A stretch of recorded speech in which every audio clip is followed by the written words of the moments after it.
thing not work?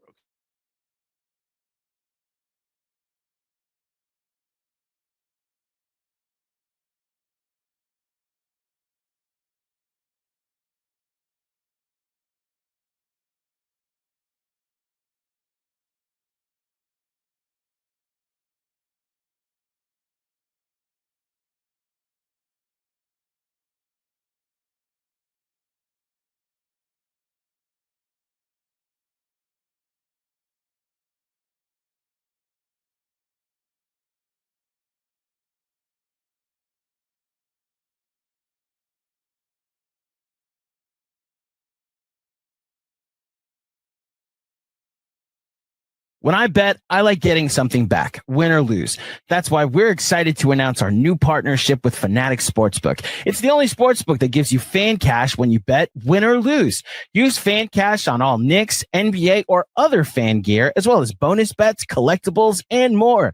It's the most rewarding place for fans to place their bets. Download the Fanatic Sportsbook app now and let the fan cash flow. Gambling problem? Call 1-800-GAMBLER. Connecticut residents call 888-789-7777. Massachusetts residents call 800-327-5050. New York residents call 877-8-HOPE-NY. Maryland residents visit mdgamblinghelp.org.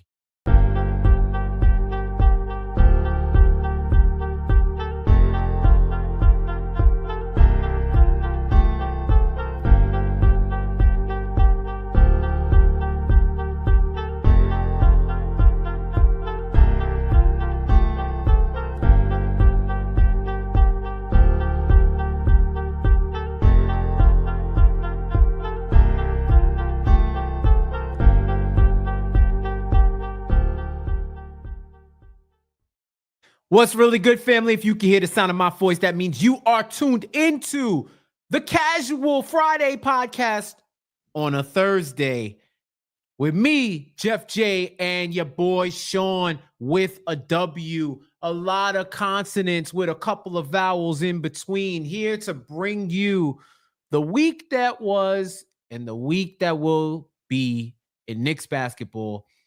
And I don't think we got to go far to talk about the week that was, because last night was surreal for all the wrong reasons.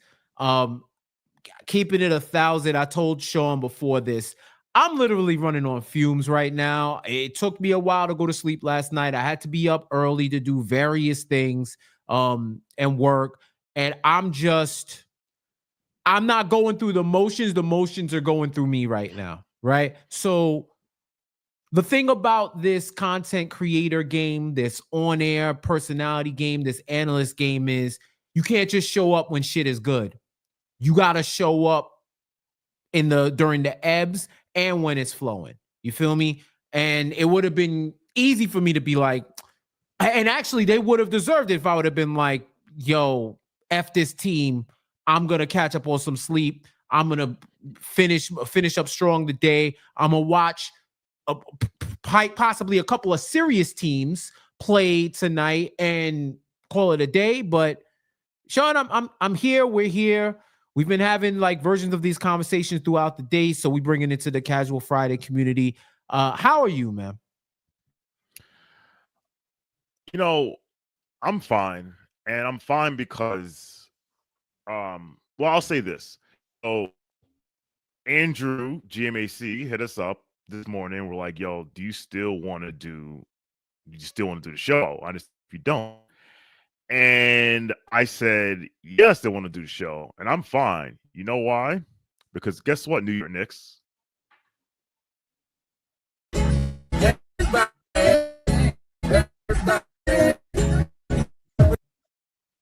Oh, let me try this again. You won't break my soul. You won't break my soul. You won't break my soul. Tell everybody.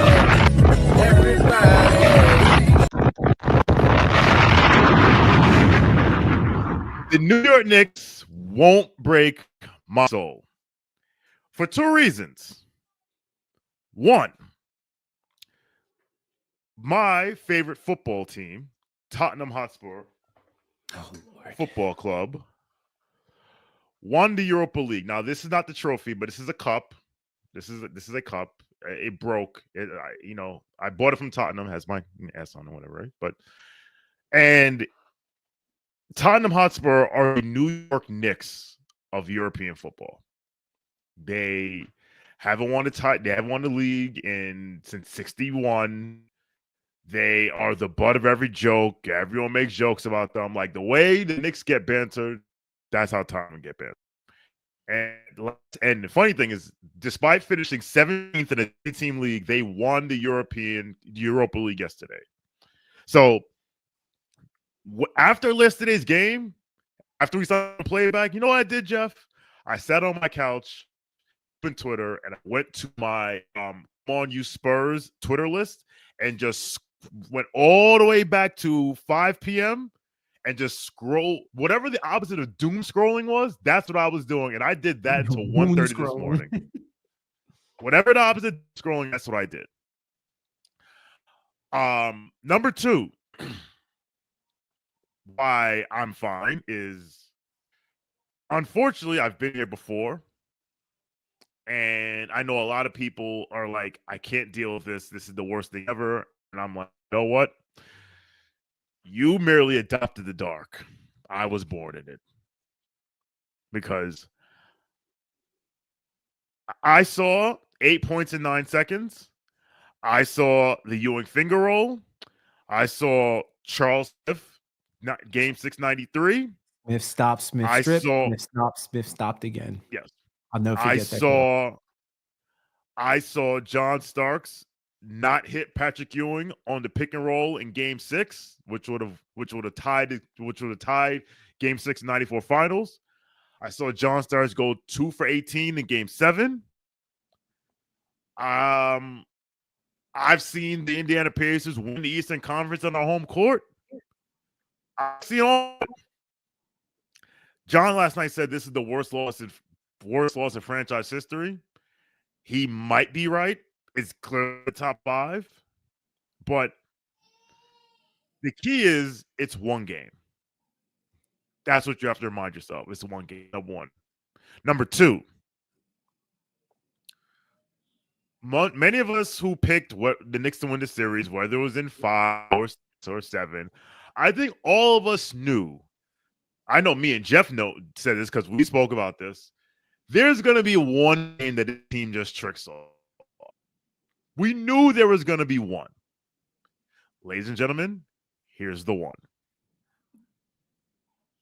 So he tricked it off in historic fashion. Yes, they tricked it off historically, but they tricked it off. So I am my friend Roger Dean Anderson always says if you when it comes to sports, if you get too high, you get too low. You ain't been in the game long enough. So of course I'm sad, I'm angry. I'm more disappointed than anything else because I mean you're up 9 of 58 seconds left. You should win the game, but I won't let this team break me because this is who they are. And when someone shows you who they are, believe them. And when you do that, just remember that happiness equals reality minus expectations. For sure. Housekeeping before we go through, Shawn, you're coming in a little choppy. I don't know if you've been having like internet stuff. Like you're good, but it's like you get a stream of consciousness, then you're getting digitized on my side. All right, I'll figure something out. Do with that what you will. Yeah, I'm kind of where you at right now.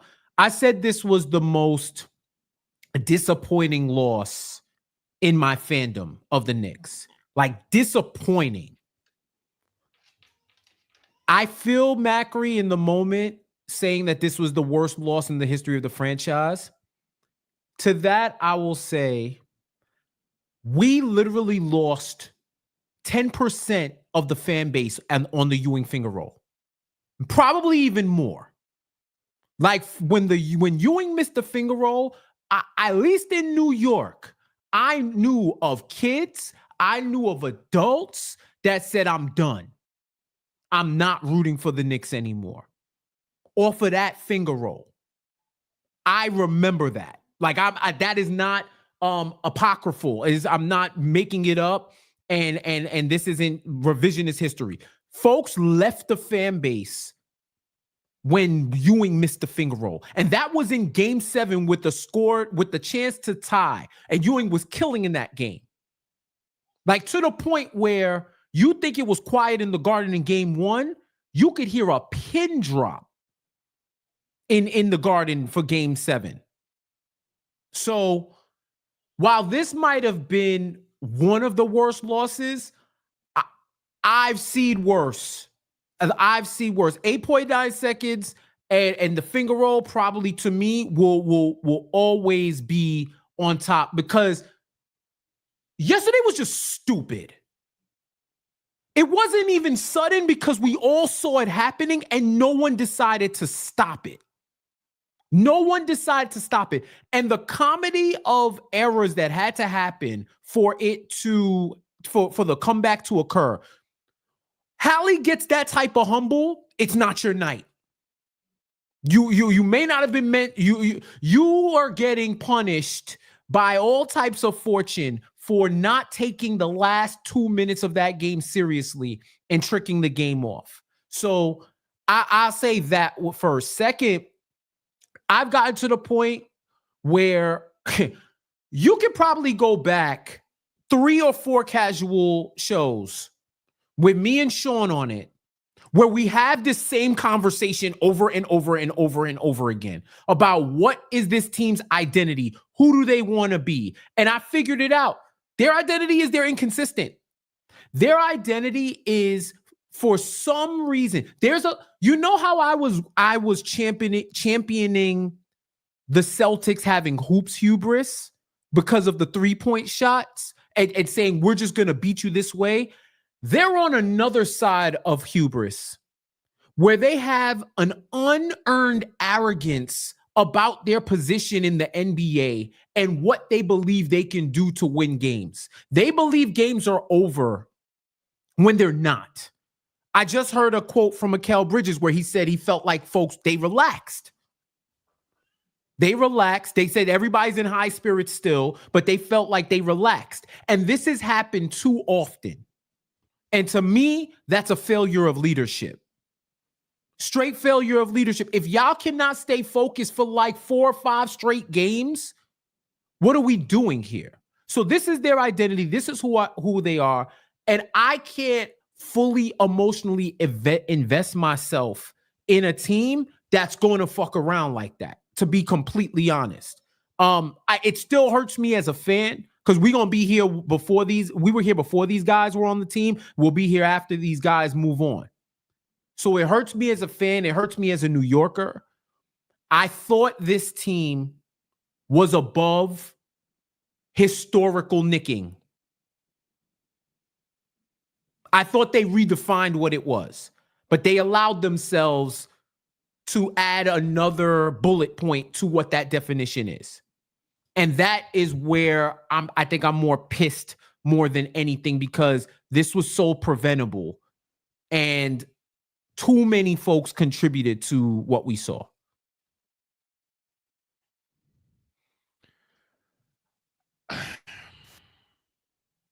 Here's what I'll say. Apologies for my internet issues. I switched internet providers and I guess I need to update my router or whatever. What I've seen is, and I'm gonna throw up a super chat really quickly from Andrew Claudio, who says I'm sad, and it's okay to be sad. It's absolutely okay to be sad. Like, be sad. Process however you need to process. You process it, right? Thank you for the contribution. I see a lot of people on the timeline talking about it's OG's fault, catch the pass. It's Brunson's fault because he missed a free throw. That's fault because he missed a free throw. It's Tibbs' fault because he put the starters back in. You have to, for any type of collapse of this magnitude, it's like missing a flight. Because when you miss a flight, it's never because of one thing. That smile that's a smile of someone who's missed a flight before. It's never because of one, unless you Did you leave late? just like overslept. Unless you just overslept. But even then, it's usually you overslept because you did something, whatever, right? Domino effect. Yep. Yeah, like for you to miss a flight, there's a series of events that have to happen. Like the story I told this morning on Who Spaces, I had a flight to Phoenix for work last December, and the flight left from HPN, which I live 15 minutes away from. It was a 10:30 flight. You can get that TSA pre-check. I have clear. If HPN, if you have a flight at 10:30, you can get to the airport at 9:30 and make that flight and be in your seat on the plane by 10:05. That morning, I called my Uber. At 1 hour before, I called my Uber. Actually, no, here's what happened. An hour 15 minutes before, I called my Uber, and the Uber says, we'll be here in 3 minutes. I was like, I'm not ready yet. So I hit cancel. I was like, oh, so this mad Uber's near at like an hour before I'll come on, right? I think we're about to have okay. An hour before the flight, I called Uber again. It says 12 minutes away. And I'm like, okay. Uber comes 12 minutes. There's a little bit of traffic. Okay. I get there. I get to the airport. I go to Clear. Clear's like, oh, something happened. We're changing things over. You have to take a picture and do all this other stuff. Okay. Go. So that does that. I do that. And now GMAC is joining us. What's up, GMAC? Hi, everybody. Sean, would you like to take a breather to try and fix your internet, sir? It's yes. a bit choppy is all we're Let me speaking go on behalf of the listening audience. That's all. Yes. You're good. I'll pinch hit or fill in for a second. Hi, Jeff. How are you today? Great open to the show so far. How are you doing, buddy? It depends on what part of me you're asking, because my soul is outside of my body. I'm here in the physical form. I'm not here emotionally. I'm not here spiritually, and I am running on auxiliary power mentally. So that's where I'm at with it. I'm going to put up another super chat if that's okay. Sure. And it's from one Andrew Claudio. Worst sports loss you've experienced since ? Name your top 3. So levels to sports losses, right? Where do you go for this? Ewing finger roll is number 1. Like, okay. It's to the point where I cannot watch highlights. These highlights don't bother me because it was a series of events, right? 8.9 seconds. It sickens me when I watch it. The Ewing finger roll is legit trauma. It's sports trauma for me. And there's nothing else that comes close. Yeah. Honestly, it's in its own wing of sports losses for me. Shoot. That Dallas loss where Luka missed the free throw, that was so annoying. They embarrassed me in front of my in-laws. I was like, come on, man. But even that, like the Ewing finger roll, 8.9 seconds. I think both the fact that all these losses have the Pacers in common is what really makes me, as a fan, truly hate the Pacers, right? But like I said, that the finger roll, 8.9 seconds, and probably the Charles Smith missed layups. Right? Like the 2 for 18 Starks in the 94 finals. It was horrible to watch, but once again, I felt like it was preventable and no one was doing anything. Like Pat Riley rode with him to the very bitter end, and we saw what happened. Like, to this day, I was like, damn, just go up and dunk it. And I'm sure he got hit on one of those, but whatever. History doesn't care about that. And if you want to be real, they got rewarded. The karma came back around in 94, and the karma came back around in 99 with the LJ 4-point play and then the Scottie Pippen phantom foul on Hubert Davis. So Yeah, I think would this hit top 3? It might be 3. It might be 3. But that the Charles Smith one was like, oh my God, levels of annoying.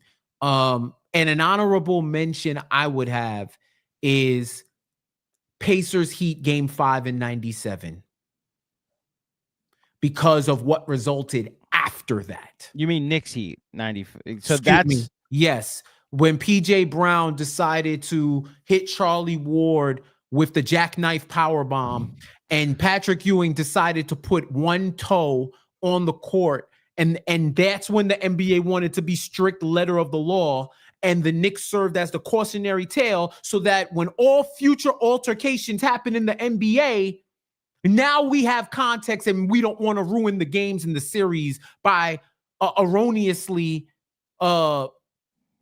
suspending people. Now you have that foresight until you literally ruined us a whole series between the Knicks and the Heat and cost the Knicks probably their greatest chance to dethrone Jordan. So, yeah. So I'll just say this bit of an origin story for me. My first year that I acknowledge as being a Knicks fan is the 99 season. That I've told the story that I came into basketball because of a movie called Space Jam, and I discovered that this guy was real, and I was a Michael Jordan fan at first. And then when he left the NBA in 98, I picked the home team. And my first year of watching the home team, they made the finals and thought this will happen every year. So I don't have the same attachment. Like, I obviously know it happened, the 9-man 1-mission season and that playoff series. I obviously know the like the finger roll pain and the Charles Smith pain and the 8 points in 8.9 seconds pain, but it's all borrowed, which is why for me, I think this is my number 1. And it's why this team now has to make it that it's just that it becomes the Tyrese Maxey game, that it's an irrelevant footnote in a series you eventually won. You know, the same thing with the Luka game that season. It's a rough loss that we remember, but it's not necessarily a loss that stands out as it cost the Knicks anything. There are ramifications if the Knicks don't go on and come back and win, survive this and win this series. That if, like Benji said it on the post game last night, if they don't make the finals ever, if this group now doesn't rebound from it, then we're all always going to be looking at, man, if they just won game 1, how would that series have gone? So it's why the stakes are not that they already weren't high. This is game 1 of the conference finals, trip to go to the finals, where you have a very good chance of, obviously with OKC is what it is, but you have a very good chance of winning a championship at this point. Man, we waited 25 years for them to get back to the conference finals. I didn't know we were waiting for this. You know, I think a lot of people are feeling that today. Shawn, how we doing? Much better. I think I figured something out here. Worst sports losses I've ever experienced. So I know which one. I know one of them. There's one very easy one if you know Shawn's. So there's 2. So I've said this all the time. There are 2 events where the results have made me cry. Mm-hmm. Only 2. Number 1 of them, and I'll go in chronological. First one is the Patrick Ewing finger roll. When that ball rolled off the rim, that was 95. I was 14. I screamed like a baby, ran into my room, put my Charles Oakley jersey over my head, and cried.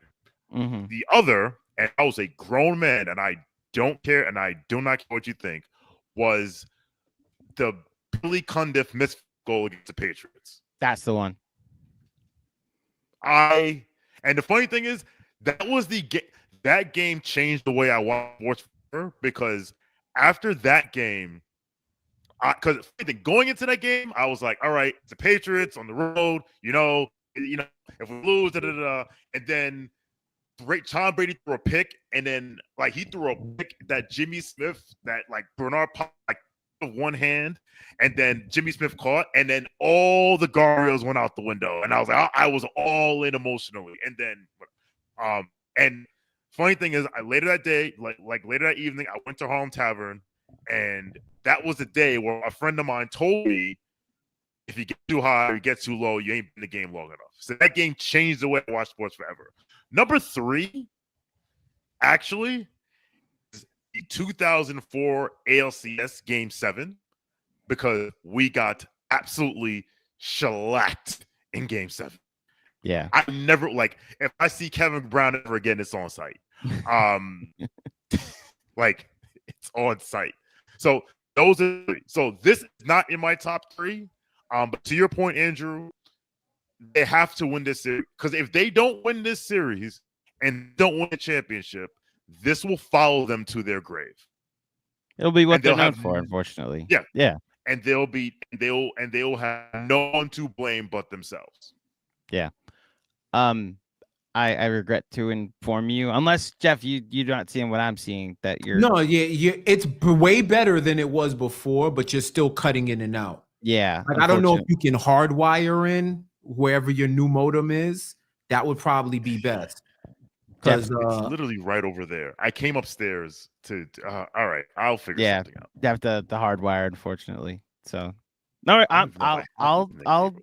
This is a great commercial for Optimum. This is shout out to them and their successful. Oh my God! Product. They're gonna be on his back, like, you could not live with your own failure. Where did that leave you? So Shawn went outside of basketball. I don't think you see my hat.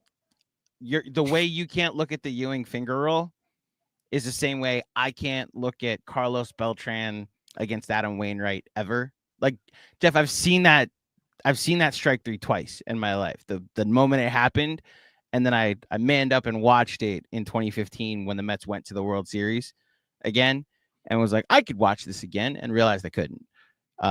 Anytime it's a gift that's sent to me when people are trolling, or if it gets replayed during a Mets Cardinals game, I turn my head, because I can't remember how I felt the first time I saw it. So, and that's let Andy Chavez down, man. Think about it. We let Deuce McBride down this game in the same way, right? That block was insane on Siakam. I think that's what annoys me about this game. There was so much. Yep. There was so much good to talk about. And 2 minutes wiped away 46 minutes of positivity. That, to me, is what makes this the most annoying. Like, there were plays that were made that should have been on the other side of Knicks lore. Yeah. And now you're left with a massive what if. And it was what I was telling Shawn before. This is what these guys do. So I can't personally, emotionally invest myself in chaos. Like, if you're going to be mercurial with it, if it's going to be, hey, whatever I am and however I show up that day is how we're going to hoop, then, I'm a support. I'm still a fan, but I can't go 2 feet into the water. I can't because it's just going to piss me off that you guys are defying analytics in this run. You're way better than what you are and what you're doing. But you choose to be mediocre. You choose to put yourself in positions where you think you have extra games you can win. And then we get to the next day and y'all say the same things over and over and over again. You got to be better. You got to communicate. Y'all was relaxing. The vibe didn't feel the same. At what point does the vibe change and remain constant? What point does the standard of excellence become noted? You understand where the North Star is, and you don't fall further into the atmosphere. You try to reach it or go higher. At what point? Who's accountable? Who's leading? Who's holding them to the utmost responsibility to just show up and do your job. I've been like, I do not enjoy Boston sports, and I'm far from a Patriots fan. But when Belichick was like, yo, we do our job, I said, you know what? I get it.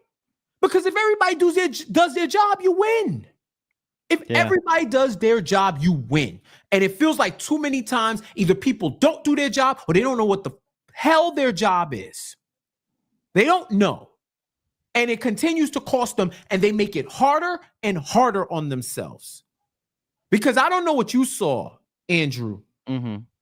I consumed more Knicks Pacers pre-game content than I even feel comfortable admitting. A consistent theme was this vaunted Pacers defense that was underrated from the start of the year and ain't been getting credit for. My man, I don't know if that Pacers team is in the house, but they was not in the house yesterday. They was not.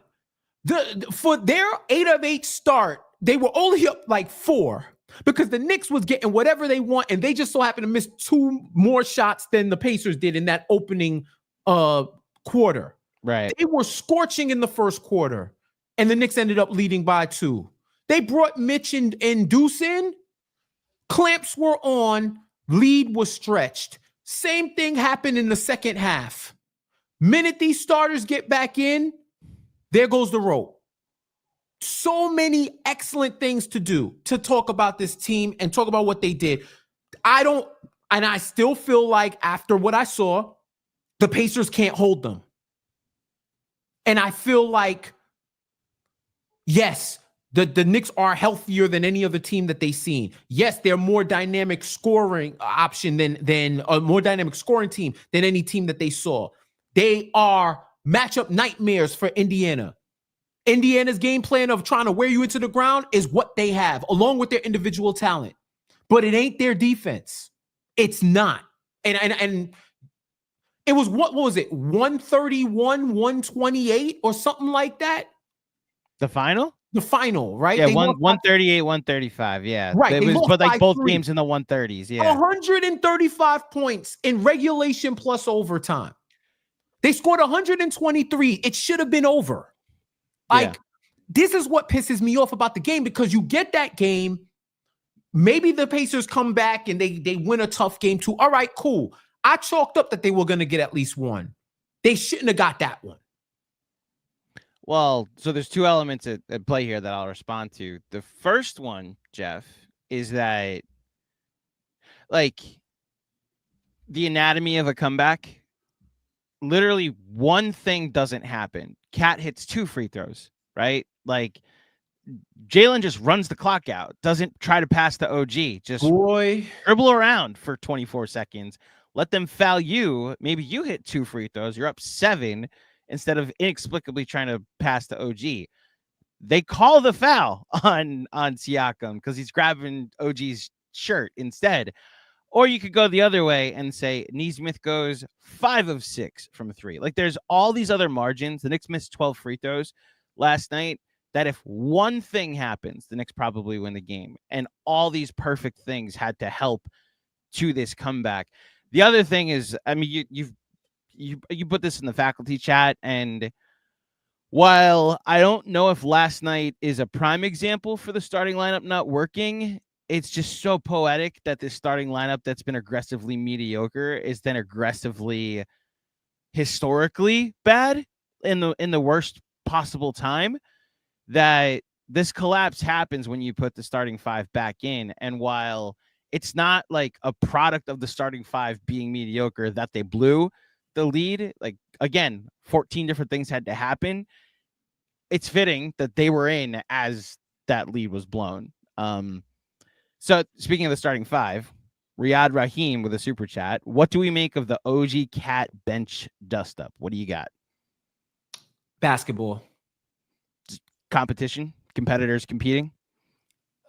People argue all the time, man. Like, I'm not. I actually like it. I enjoyed that, because at least I know that the toxic positivity was some bullshit. We know that there's some discord. We know that the things that we may be frustrated as fans that we see with our two eyes, the blown coverages. You're inexplicably going into drop against somebody on a heater. I don't care if it's me going on that heater. You got to guard at some point. This is just a common tenet of basketball. You could be playing pickup. If one dude is going off, eventually somebody's going to be like, yo, let me pick him up. I want to guard him. I think I can stop him. Or you're going to get the ball out of his hands. It's a common tenet of hoops. And they allowed Neesmith to go on that heater.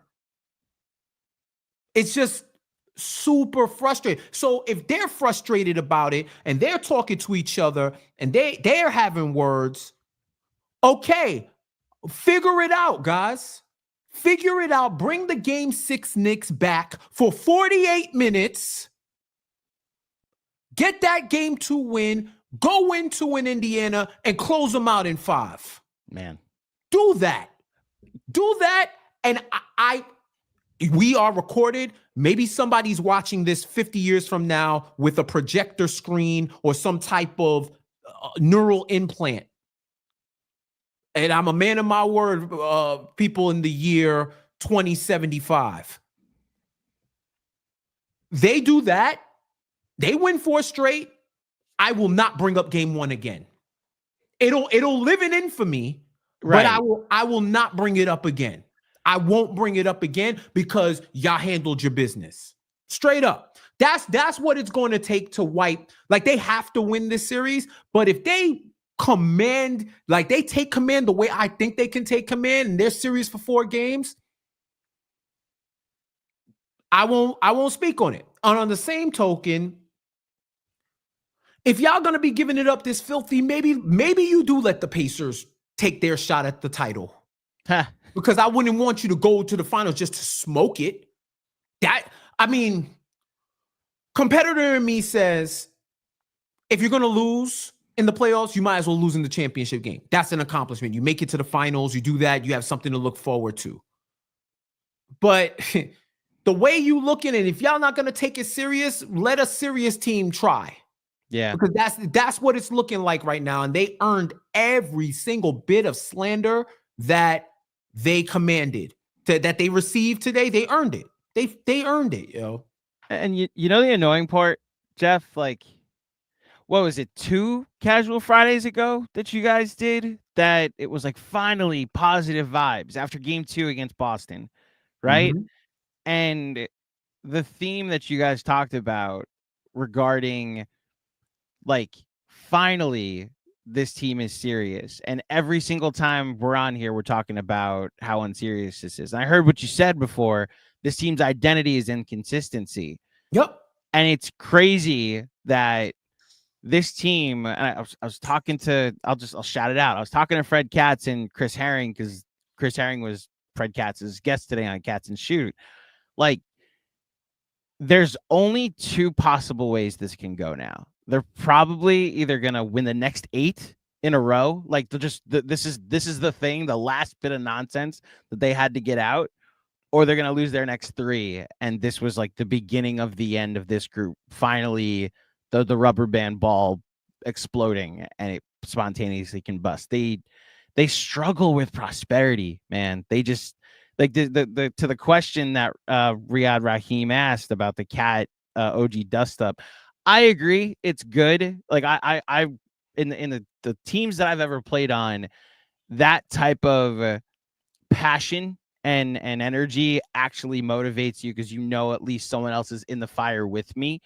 It's the people going through the motions, it's the teammates going through the motions that usually lead to the most unsuccessful seasons that I've ever been a part of. I think the fact that we're here now, and I still don't know which version of the team is going to show up for Game 2. They could lose the first 2 and then come back and win the next 4 and be the 5th team ever to come back from 2-0 after losing the first 2 at home. Or this could be like the Ewing finger roll in 95, Game 1 of a 7-game series where we're sweating out Game 7 at the Garden. So, the inconsistency of this team continues to be mind-blowing, and now it's reached the point of heartbreaking, which is really frustrating. We're going to try one more time. bring Mr. with a W up here. Are we still rebooting the router? The router is still rebooting, but I'm on a backup Hotspot. situation. Yes, I'm on a hotspot. Okay. How do I so sound? far, Good. we're pretty good. So far, pretty good. Okay. We're gonna let it ride for a second. I'm gonna put up the next super chat for you guys. Okay. Jeff. Knicks Fan TV. What's up, fellas? What's going on? Salute. Worst loss since Giants 49ers wild card 2022. Feels like a bad holder. Feels like a bad hangover. Salute my guys. CP, Alex, JD, CK. 2002, by the way, not 2022. What did I say? 2022. I'm not here. This is my representative right now. Like I am out of phase. I'm out of phase. Like I told you, like I apologize. I'm out of phase. But yeah, CK, CP, JD, Alex, Cody Glock, fuck it. Oh yeah, man. Like salute. Like you know it's always love. That loss was, you want to talk about annoying? Yeah. Where I think that was the one where Strahan pointed at the scoreboard. After T.O. got the 2-point conversion. T.O. got it, and they were up, and the Niners went crazy. The Niners went crazy. Oh God, the 49ers. You want to talk about an annoying loss? That loss was annoying. And KFTV, I'll see your Giants 49ers, and I'll raise you the game against the Eagles where Coughlin told my man, I forgot my man's name, the punter. Oh, Matt Judge. No, Matt Dodge. Matt Dodge. Yeah. Told him to punt it out of bounds. Whatever you do, I do not care what you do in this next snap. The one thing you cannot do is kick it to Deshaun Jackson. And Matt Dodge says, "Got you, coach," and proceeds to kick it directly to Deshaun Jackson, who gave him a runway. Yeah. For a touchdown, for a game-ending touchdown, runs the outside of the end zone to run down the clock, and then goes in the end zone and ends the game. Oh boy. I thought Coughlin. I don't know. I don't even know what Coughlin was gonna do. But that man, you want to talk about pissed? He sought Matt Dodge out after the game. I'm not shaking no hands. I'm not doing. Where is Matt Dodge? What are you doing? Like, what are you doing? So there's been a lot in New York sports, but that one, like Giants 49ers, that was annoying because they just got it run up on them in a candlestick. But yeah, that oh my God, that punt, that was bad. So 2 correlations real quick. Hold on, Sean. You've been off the air for a while, so go ahead. The floor is yours. It looks like I was gonna say 2 things really quick. One, I remember that game. I'm not even a Giants fan, and that angered me. I just remember like Matt Dodge. You see him like his foot goes this way, and the ball goes straight down the middle. But the other thing is, because Deshaun Jackson drops the ball, and when he drops the ball, the Giants' lane integrity just disintegrates, and they all converge. That's what happens, and that's why I say it's like missing a flight. There's all these things have to happen for it to happen, and there were so many steps. Go ahead. Well, so to your point, that's a great segue. You got to think of, if I remember right, all of the things that had to happen, similar to the Knicks collapse last night, for both of these Giants losses that we're talking about. The Giants, for those who don't know history, 2002, the Giants are playing the San Francisco 49ers at the time, and before they moved to Santa Clara. The Giants take a 38-14 lead midway through the third quarter. They were up 35-14, and then Jeremy Shockey drops a touchdown pass on third down. And it's like, darn, it's not 42-14, but you're still up by a ton and you kick a field goal. The Niners come down, score a touchdown, 2-point conversion. On the 2-point conversion, Strahan points at the scoreboard when T.O. is celebrating and is like, it's 38-22. What are you celebrating? The next Giants series, it's 3 and out, and then a punt with a 15-yard penalty puts the Niners in the red zone on first down. And on the first play, which was also the first play of the fourth quarter, Jeff Garcia just runs it in for a touchdown, 2-point conversion. It's now 38-30. And then just to reiterate the details, a missed field goal by the Giants at 38-30. Another not a missed field goal, 3 and out after that. That then leads to a Niners field goal, and it's 38-33. Niners then get the ball back, take the lead, 39-38, and the game ends on a missed field goal and apparently a missed penalty, if I remember right, at the end of the game. There should have been a penalty called on that, and I forget what it was, but they didn't call it. So the Giant lineman was downfield, and the ref initially signaled ineligible man downfield. Yes. And then on the replay the next day, I remember the New York Post just showing how the guys were, the Giants were lined up. He's all the way to the outside, so he technically was an eligible man downfield, and he got pass interfered. Yes. On the play. So that should have been passed. Yeah. And then same thing with the Eagles game. Like, there was an onside kick that was retrieved, and a 3 and outs by the Giants that was bad. And of course, the punt heard around the world where he didn't kick it out of bounds. All of these things lead to you missing your flight. All of these things lead to historic sports collapses like the ones we're talking about and the ones we saw last night. So that was a fun trip down memory lane, wasn't it, Jeff? Sorry. Shout out Trey Junkin. Yes, that's the punt, the long snapper, the long snapper. Yeah. Who said he said, I wish I was still on my couch. Because the Giants, about all that happened, the Giants had long snapper issues all season, so they brought in this guy Trey Junkin off of his couch, and he literally had one job. But what have you? Yeah. One more, and then Sean, I think you're unfortunately in the matrix for good. Jeff, you read this one. From APAP, I'm washing my hands on this 24-25 group. I never liked them. I need to see changes next year. Unfortunately, I feel like that's a portion of the fan base that just didn't like these guys. But at the same time, I've heard folks who didn't like Randall, who didn't like RJ. It is what it is, man. If you washing your hands of the group, don't watch the games, bro. I wouldn't even put yourself through it. There's no reason to watch the Eastern Conference Finals if you're washing your hands of them after one game. And I'm not even saying that to be smug or condescending. Protect your peace. Don't watch the Western Conference Final and no longer tap into the Eastern Conference Final, because why? I want to know how AP felt with 3 minutes left. Like, they had just come off their best win of the season against Boston, which caused a 4-day party here in the Big Apple where they're naming streets and boulevards after this roster. And they were about to take a 1-0 lead. And then like chaos ensued. I agree it was bad, but I'm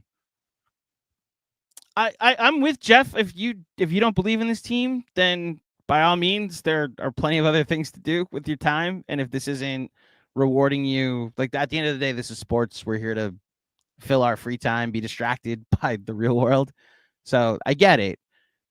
But like, as far as the actual believing in the team is concerned, I'm at the place where obviously we're forced to here at Knicks Film School still follow the team. But I recognize if you're a fan and you're just frustrated by a loss, that's one thing. To take it to this level, I can understand if this is your final straw.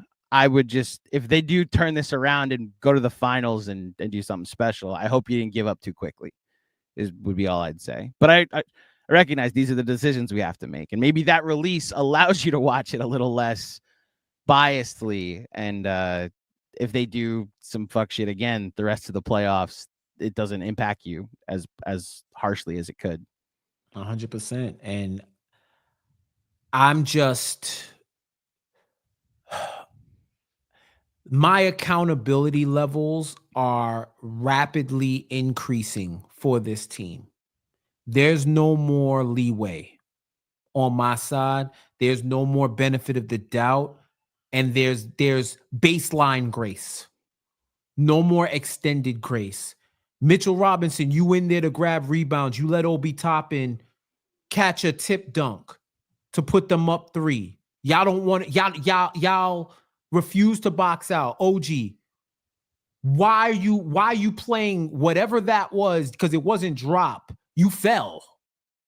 It wasn't drop coverage. You straight fell. Like, you giving a dude who's on a heater 15 feet wide open threes?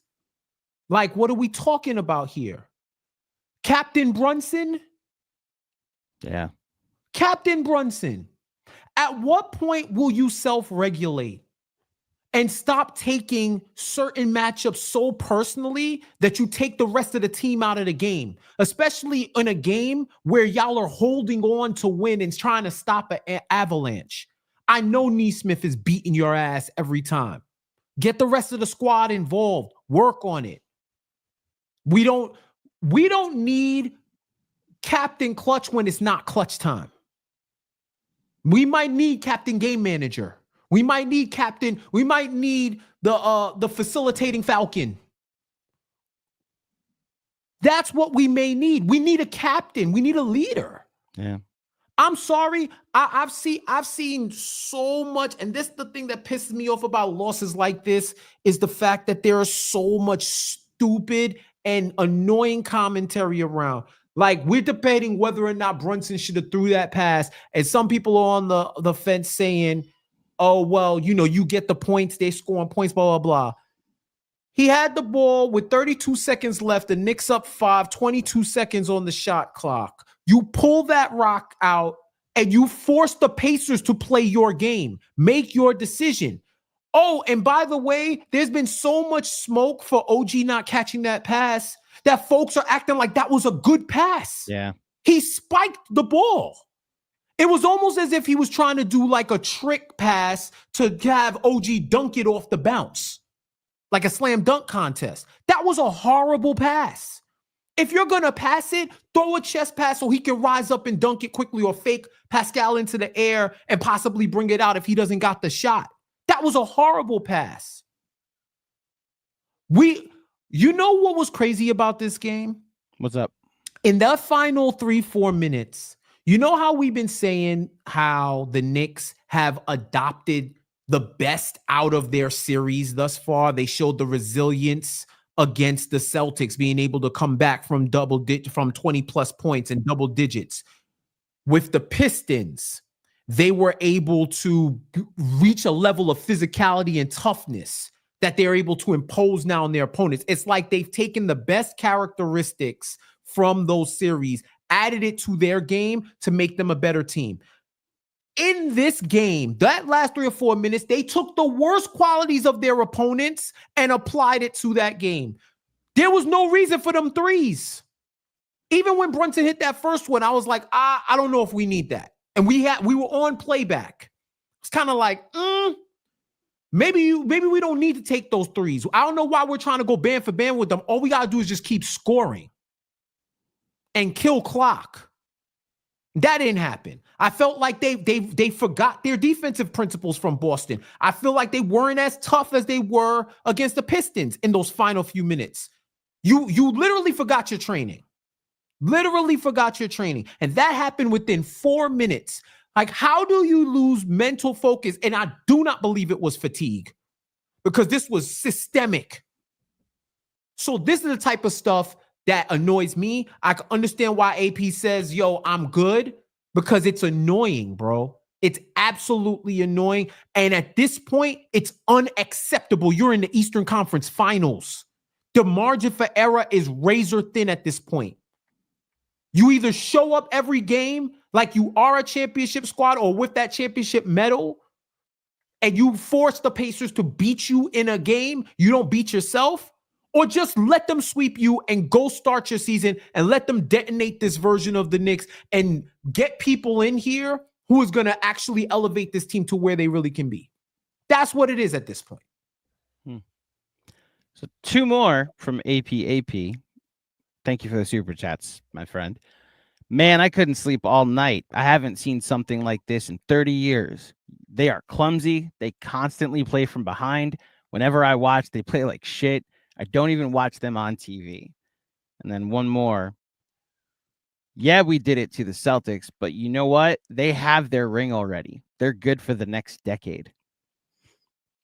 I don't disagree with the evaluation of how they play. I think we've consistently said throughout this conversation, throughout this coverage of the team, throughout the playoffs, like how frustrated were we after game 2 against the Pistons, game 5 against the Pistons, game 3 against the Celtics, game 5 against the Celtics. And it's like, here comes this unserious version of the team. My only pushback, AP, and again, thank you for the generous contributions. So the Celtics have some really stupid losses during this run too. Yes, they got their ring last year, but this is a team that lost to an 8th seed in the Miami Heat at home in game 7. Yep. The previous year, they had the chance to close out the Heat at home in game 6, and Jimmy Butler and the corpse of Kyle Lowry forced the game 7 instead. And they were on the verge of blowing a game 7 in Miami if Jimmy Butler hits a 3 to put the Heat up. Would have given the Heat the lead with a couple seconds left. And if it wasn't for the heroics of Derek White, they would have blown an 11-point lead with 3 minutes left in game 6 in Miami the following season. Like, I would hope the Celtics fans that are enjoying the ring that they won last year and that have the perspective that you're talking about, that they're good for the next decade because they won a title, didn't give up on the team after those disappointing losses, that wasn't their final straw with Jason Tatum and Jaylen Brown, because they were able to overcome that.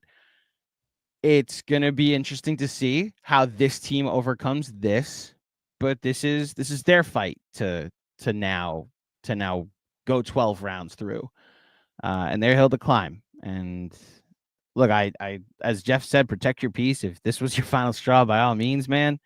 And if any Knicks fan is like, this is just not how I want to be partaking in entertainment, that's your call.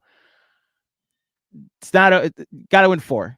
Like, there's a reason that Jeff said that, and Kirk, don't let me speak for you, but tell me, like, there's a reason that the finger roll is more devastating than Reggie 8 points in 8.9 seconds. Like, game 7, if this had happened, then it's the worst. I mean, then I might rethink some career choices, right? Yeah. Because it's game 1, plenty of basketball still to play. Yeah, if that was game 7, it would be elevated right to the top. Chance to go to the finals and you collapse like that. Oh, by far number 1. Yeah. By far number 1. See, and we're already that's finding some saying silver a lot linings, for right? me. Huh? Yeah. We're already finding some silver linings, right? Yeah. It's not game 7. You know what? And at this point, this team doesn't deserve the silver linings. Oh no, they don't. I agree. They don't deserve it at all. This is premium, pure copium for the fan base. And you know what? I get more angry when I think about they had the chance to stuff Hallie's choke celebration down his throat in overtime. And you got guys slipping on the floor, letting threes happen. You got Josh Hart falling asleep on backdoor cuts with 30 seconds left in overtime. When you should be, there's no reason to ball watch and pay attention. There's no reason to ball watch. You got to pay attention. This is the type of stuff that I'm talking about. Yeah. Like, you had a chance to prevent the generational slander, the trolling, all these other fan bases uniting to talk about your team and your fans. And they're professionals. They're cutting out the noise. They probably don't see as much stuff as we see. And they're on to the Friday and game 2. They don't care about what's being said. And to be fair, they still haven't lost back-to-back consecutive games in these playoffs. So I don't think it's wrong for us to expect a victory tomorrow. If they don't win tomorrow and people want to bail, I can't even be mad. People say they done it, I can't even be mad. Because you're not giving the fans anything to really sink their teeth into. You're just going out there and vibing. Yeah. And there are people who spend hard-earned money, invest time, energy, love, attachment, resources of all kind to root for your franchise. What are you going to do? How are you going to reward it? How are you going to reward yourselves? Forget about us. Don't y'all care? Don't y'all want this ring? Don't y'all want everything that comes with being a champion in New York? You've seen firsthand what it looks like when you win in the second round. There's no valor within your heart that would allow you to raise your level of competition because you're not playing a bunch of dummies. Indiana's probably the highest IQ team left in the playoffs. Pound for pound. There's a level of focus that you got to be on right now. These guys cannot hold you. What are we doing here? What are you going to do? What challenge will you accept? Who do you want to be in a month? Do you want to be an NBA champion or do you want to be a what if story? These are the questions they need to ask themselves. These are the questions the fans are asking them, because it's cool to take the adulation when you up, but you want to dismiss the criticism when you down.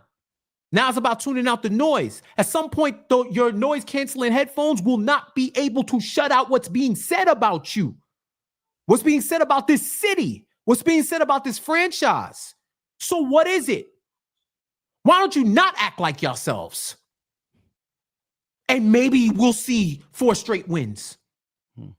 Emulate the best version of yourself. If you got to play a role, star in a role, play the role of the Game 6 Knicks for the rest of the playoffs. Do your job, play your individual roles, and you'll win the Academy Award. But right now, y'all looking like Razzies. That's what it is. That's the realest thing. You got people can't sleep, can't focus, can't concentrate. I would have at least liked that to happen in a close loss. Not a choke. Like, it's nasty, man. It's not. So I totally get the frustration and the anger and why people are so despondent with this franchise. I get it. But this is why I can speak about my anger.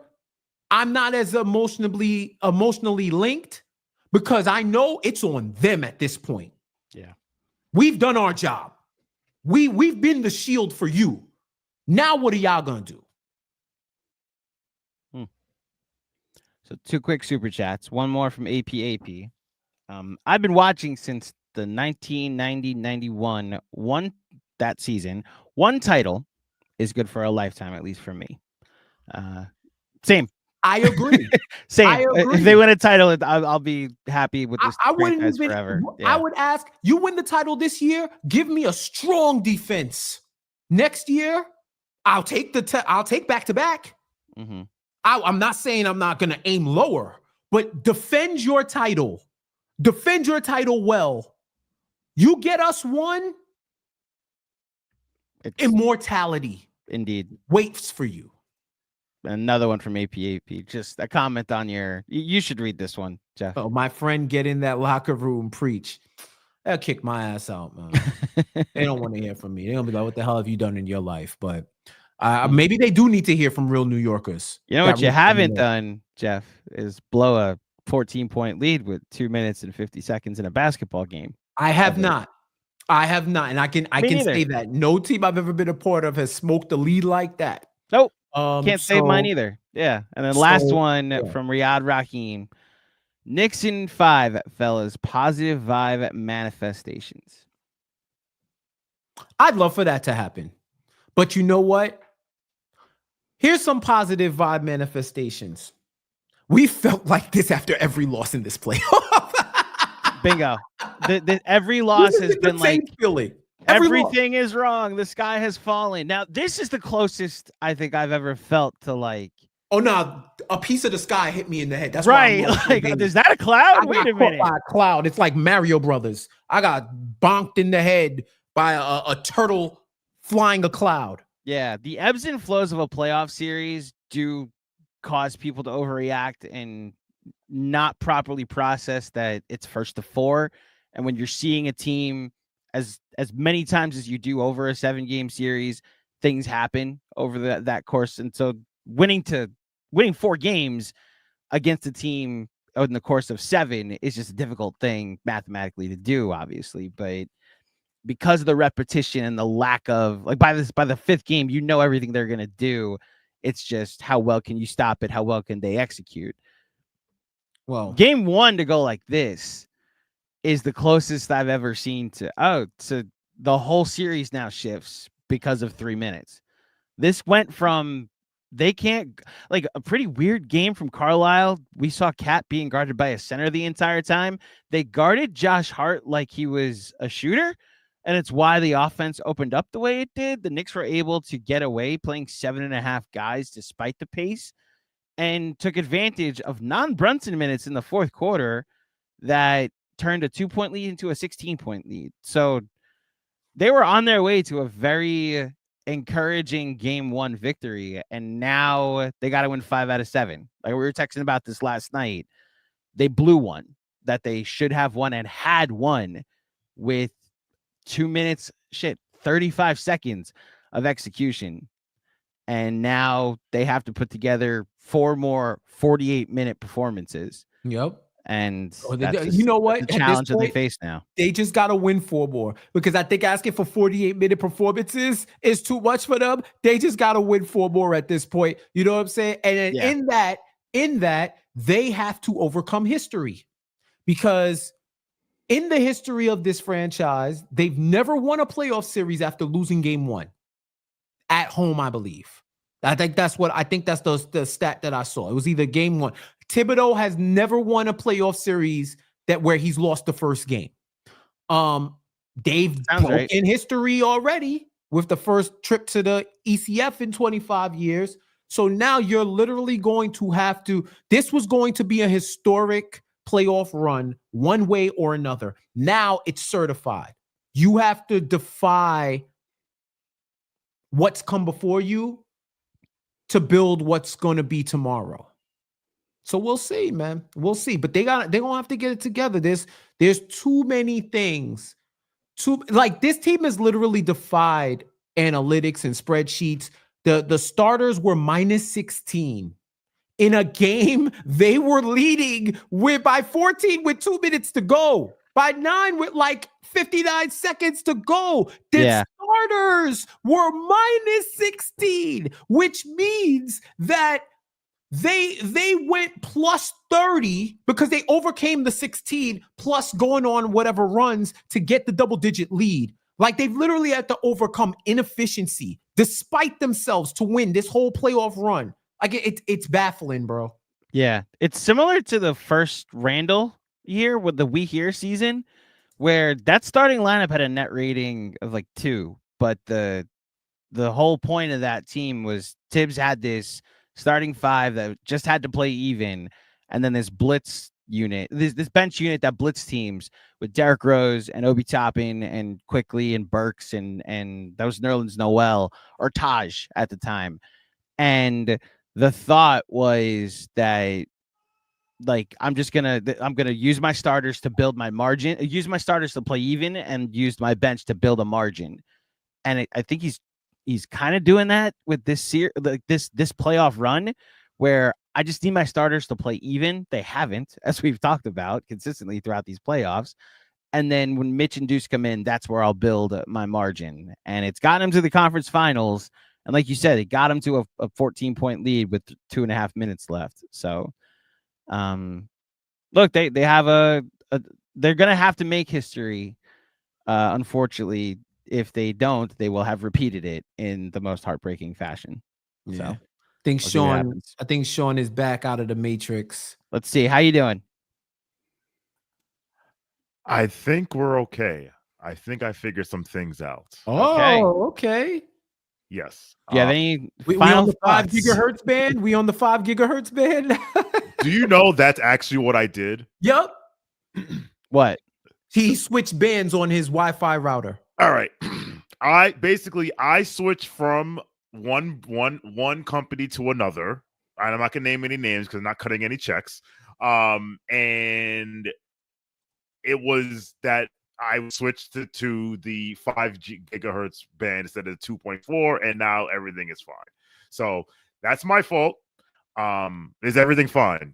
GMAC. There was a hint of pixelation, but let's get your thoughts It's out. way more stable now than it was. Yeah, you're before. stable. You're good. For those who don't know, quick tech aside and 30-second tech thing, 5 gigahertz allows for a stronger connection, especially if you're closer to your router as opposed to 2.5. Like there's more, it can handle more traffic and blah blah blah blah blah. Okay, this thing is still choppy, but whatever. I thought about Draymond Green yesterday because Draymond Green is the type of guy on the court that's like, hey, this is what we need to do. Like, hey, OG, don't there's drop coverage and there's whatever OG was doing at the end of the game yesterday. Like, that's not drop. That's like whatever. Like the PJ Tucker signing makes more sense to me, and they need somebody on the court who plays to be like, you can't. Josh Hart, you can't ball watch. Cat, you need to be at the level. JB, you can't do that. You can't keep doing. You can't just call your own number all the time because you want to prove a point against Andrew Nembhard. Like, they're missing that because none of these 8 guys seem to have that in them. And it's like when the avalanche starts, no one's there to stop it. So you know what's funny, Sean? Allegedly, that's Josh Hart. But he does it too. So it's like the worst messenger of all things that you're supposed to like do on the court. There's one more super chat from James. You understand the challenge? No offhand push grab. We were saying this in the moment on playback that it looked like an offensive foul. There was a lot of things happening on the play between Brunson tripping over him and the hand check, Jeff, that Nesmith had on Brunson, so maybe that's what that's what they saw. I didn't think it was a good challenge. I maintain my consistency here when it comes to criticizing Tibbs for challenges. He turns to the dork with the iPad and says, "Should I challenge it?" If said dork says, "Yes, you should challenge it," he challenges it. Tibbs cannot be bothered with this technology while he's like coaching a basketball game. So he turns to the person that is in charge of it, who has one of the best resumes in the sport, by the way, one of the best replay challenge reviewers in the NBA. So he got one wrong here. That sucks, but they have a process and it's largely worked. It just didn't work last night. And we were all watching down the stretch. They could have used the challenge at one point or another in several occasions where we thought, oh, this could be reviewed. This could be challenged, and they didn't have it. So no, I personally, I'll cede the floor to you, Jeff. Like I didn't like the challenge, and unfortunately it cost them. It was too close to me. Like I would have loved to see what iPad man saw, and maybe he thought they're gonna call the hand checking before the shoulder. But you know the way these guys have been getting refereed. You know how they're getting refereed. Siakam pretty much did the same thing on the OG block, but I think the way they're getting out of it is they're saying that it was like bang, bang. So he, being Siakam, hit the ball before the jersey pull and the hand touch happened, which I think was kind of wrong. I think he used the left hand as leverage before he went up. And if that's incidental contact, then we are disregarding the actual incident that took place, right? So having said that, once again, you're absorbing the worst qualities of your previous opponents. You're using a challenge in the third quarter that really didn't alter the game as much until you blew it. Then, who was it? Hallie kicks, or Siakam kicks JB in the groin, and then JB gets called for a foul. That would have been one that you could have challenged then. They see the kick, offensive foul. Changes the whole course of the game because now Brunson, I believe at that time, that was his 4th. That was 4. That would have been 4. He would have stayed with 3, which means the Shepherd foul would have been 4, and he would have been able to play more aggressive defense, especially in that overtime when Nembhard was taking it to him and he was trying to stay in the game. So that one blown challenge set off a butterfly effect when it shouldn't have even mattered because they were up by 14 with 2 minutes and something seconds, and they should have won the game. Even that blown challenge shouldn't have mattered, but now we're getting into a situation where every miss, every blown play in a playoff game, you can look back on 28 from 40 from the line. You missed 12 free. I bet you the Knicks are like 10% in the playoffs when they miss 10 plus free throws in a game. This has been something that's been historic with this franchise. When they miss 10 plus free throws, they don't win. I don't care about the circumstance. You got to hit your free throws. Cat hits one. If OG hits his free throw, they won the game because Hallie stepped on the line. And imagine that. Oh my gosh. If they're up 3 and he misses, or if it's up 3, if they're up 3 and he steps back and his foot's on the line, the shot and he throws this up and they say it's a 2-pointer, game over, Knicks win. Oh God. It's now our meme forever. Narrative is gone, and now the front runner narrative is officially on Front Street. Yep. It's now our meme forever if they're up 3 and he does that. Exactly. You did this when you didn't know that you lost by 1, you know.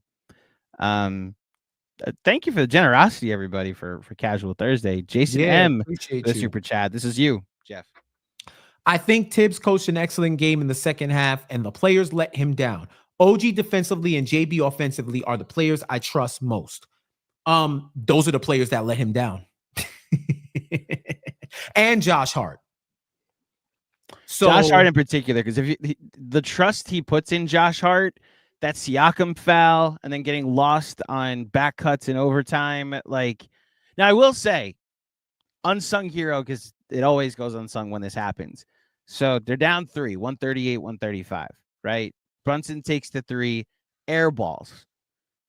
Who gets the wild rebound on the air ball? Josh Hart, and throws it back out to Cat for a 3 from about the same spot where he was when he hit the 3 against Detroit. Like, I almost expected that to go down and we would have our version of a Chris Bosh rebound to get it out to Ray Allen. Yep. You know, obviously that's game 6 of the finals to avoid elimination, but in the same spirit of Josh Hart, of course, he gets the big rebound to keep the play going and potentially avoid the collapse. But Cat fell just a bit short, unfortunately. 100%. Nah, shout out to him. Shout out to him. It doesn't change all the other dumb shit that he was doing. I agree. Shout out to him. And you watch our playback. This was first guessed. I remember when JB was coming back in, when Brunson was coming back in, I had raised the point like, do we want to let this ride? Just let the 5 that were in close it out. We're out there, close the door, because they were basically trading baskets, and that 5 was locking them down defensively. You get 3 more minutes out of them, and then yes, it's that same deficit for the Pacers, but now they're going up against way better defenders. So I do not think Nesmith goes buck wild if that 5 that was on the court remains. And I've seen Tibbs ride out a rotation before. So it's a very fair first guess. I don't know what coach isn't putting their captain back in the game. Like, is SGA, if he has 5 fouls and was playing and had the efficient scoring night that he did, is he being put down a bench because the team is scoring the way they are? You know, like, this is where, to Jason's point, you have to trust your closer to be your closer. And look, just to the historic collapse of it all, the lead didn't change for 3 minutes. Like, JB came back in when they were up 14, and with 3 minutes left, they were up 14. No, they didn't get enough stops because Nesmith had begun his heater, right? Like, I agree with you there, but something crazy and historic had to happen for them to blow a 14-point lead with 2.5 left, right? So it's a fair first guess. I also thought they did enough in the next 3 minutes to justify putting JB back in. It's the last 2.5 that we're all going to be thinking about unless they win this series. That's a fact. That's my thought. Hayden Freed with our last one, I think. Thanks for this. Love KFS for life. Hashtag prove people wrong. Thank you so much, Hayden. I appreciate the super chat. And send this to them. Because they ain't the ones who need to prove people wrong at this point. Because it sucks to champion a team that doesn't want good for themselves to happen. Yeah. And that's how it feels. That's how it feels after every loss, because every loss is some bullshit. They trick it off. They don't show up. They don't finish the job. And at this point, I've seen enough playoff series where things like this happen. So I understand it. It doesn't make it any easier to accept.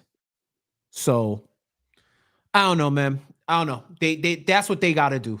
They got to prove people wrong, and probably including a lot of the fan base, because enough is enough. No, cosign, man. This is the most important. They've had so many most important games in the franchise history in the course of this playoffs. I think the most important game of the century. It's the most important game of the Tibbs Brunson era, and it's ironic that it's a game 2. You know, now all of them become important going forward. It might be the most pivotal. I think Game 6 against Boston was probably the most important. Right. Like, this one is now the most pivotal because of what can happen afterwards. They need to win on Friday. Obviously, they all become must wins because they're all playoff games. As far as shifting the vibe, shifting the momentum, shifting the narrative of this series back in your favor, leaving New York 1-1 is not the end of the world, even though you should be up 2-0. But at least it begins the comeback trail of, okay, now it's just a series. Like it becomes best of 5 if you tie the series at 1. Right. And you reset and you go to Indiana, and now a series you don't have home court in a best of 5, and it becomes, let's just win a road game. And you take it a game at a time. So I trust some of the people in that building. I trust a version of this team that exists that I think can overcome it. We'll see which team shows up on Friday night, Jeff. Yeah. We got 2 more super chats, by the way. No way. Everybody's awesome. Thank you, y'all. Appreciate you, for real.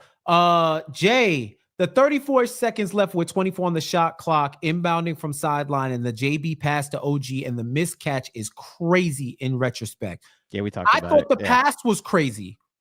Like, when he threw it, I was like, first I said, well, why did he pass it? Then I'm like, oh, that's a bad pass. Then OG gets blocked and they called the foul. And then when they were going to challenge it, I'm thinking to myself, watch this freaking replay. Because it felt like every replay was blowing us up. Every replay was blowing up our spot. So I'm sorry, man. There's certain things that I feel like is principles in the moment. I saw some people talking about how they felt like fouling up 3 was what cost them the game.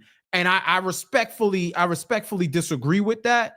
I do not think that's what cost them the game. But where I will concede is, if there's 14 seconds left in the game and they're up 3, 14 seconds, the worst that could happen is that they hit the 3 to tie at this point.